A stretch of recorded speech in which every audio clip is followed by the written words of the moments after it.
안녕하세요. 지난 시간에도 시간이 부족해서 말하다가 그냥 끝내고 말았는데요. 이번 시간에는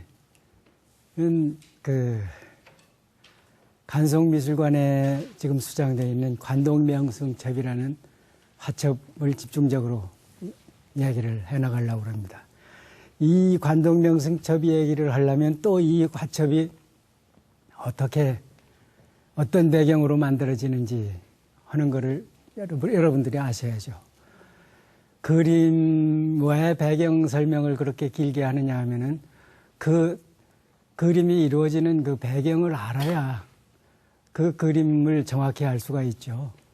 그걸 모르면은 이해하는데 반밖에 이해를 못 합니다. 그림을 아무리 자세하게 설명을 해도. 그래서 그렇게 길게 얘기를 하는데, 이 화첩은 우암 최영숙이라는 사람한테 그려준다. 그렇게 돼 있어요. 맨 끝 폭에. 그래서 11폭이 지금 있는데, 사실은 12폭이었으리라고 생각해요. 그런데 전해져 오는 과정 중에서 누가 뭐 한 폭을 떼갔거나 그랬겠죠. 그래서 11폭이 돼서 지금 간송에 수장이 돼 있는데, 우암 최영숙을 찾느라고 제가 굉장히 애를 많이 썼어요. 그리고 왜 그러냐면 우암이라는 건 호고, 영숙이라는 건 자예요. 근데 이름이 빠지고 호와 자만 있으니까 그게 우연히 족보 찾아서 발견이 되기 전에는 사전에는 나와 있질 않죠. 그래서 굉장히 애를 먹었는데 아주 가까운 족보에 놓고는 그렇게 찾았어요. 최명길의 후손이에요. 우암이라는 얘가 최명길의 후손으로 최명길의 정손자가 되죠.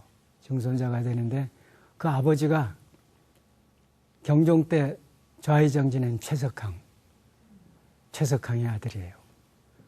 그래서 소론영수 집안 사람이란 말이죠. 근데 어떻게 겸재가 우암 최영숙이라는 이가 60살 됐을 때 그려줬는데 그려줬겠느냐 의문이 들어서 이제 좀 찾아봤더니 최명길과 겸재 정조부 정창문이라는 분이 이종사촌간이에요. 그러니까 진진외가로 따져서 내려오면은 겸재하고 구천조카, 겸재한테 구천조카가 된단 말이에요. 우암이라는 이가. 근데 여러분 뭐 짐작하시는 분은 대개 하시겠지만은 이 병자호란 때 주전파의 수장이었던 김상원 선생도 그림을 지극히 좋아했고 주화파인 최명길 선생도 그림을 지극히 좋아했어요. 그래서 그 전통이 그냥 후손들한테 그대로 전해져 가지고 겸재대까지도 그대로 이어져서 역시 진경산수화를 좋아하고 그래가지고 구촌 아저씨인 겸재한테 특별히 그려달라고 그랬던가 봐요. 그러니까 겸재가 특별히 그렸는데 이게 언제 그렸냐면은 겸재가 사군산수를 그리고 온 다음에 무오년 1738년에 그려요. 그래서 그거는 이따 이제 맨 끝 폭을 보면은 거기 무오년이라고 써 있습니다. 그러니까 겸재가 우리나라 해산경치, 강산경치, 경상도 산수경치를 다 그려보고 난 뒤에 그 다음에 이 그림을 부탁받았단 거예요. 그러니까 관동 발경을 비롯한 관동의 그 명승지를 이미 청하현감 시절에 전부 사생본을 기초 초본을 남겨놓고 그려놓고 있었겠죠. 그리고 머릿속에 담고 있었고 그랬다가 그려달라니까 그걸 그냥 이제 그린 거라고 생각이 되는데 이거는 평해 월송정입니다. 이게 평해도 조선시대는 강원도에 속해 있었어요. 지금은 경상북도지만은.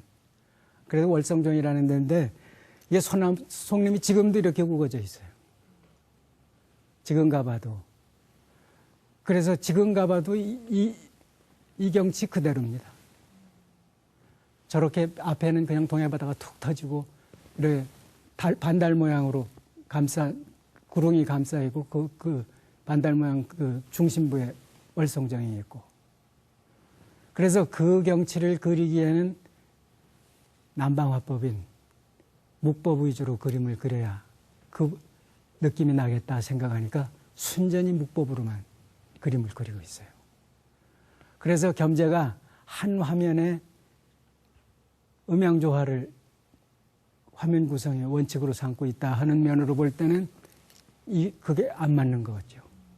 안 맞는데 바다와 산을 대비를 시키면은 그 원칙이 여기서도 지켜지고 있단 말이죠. 그런데 저 바다가 일렁일렁 파도치고 있죠.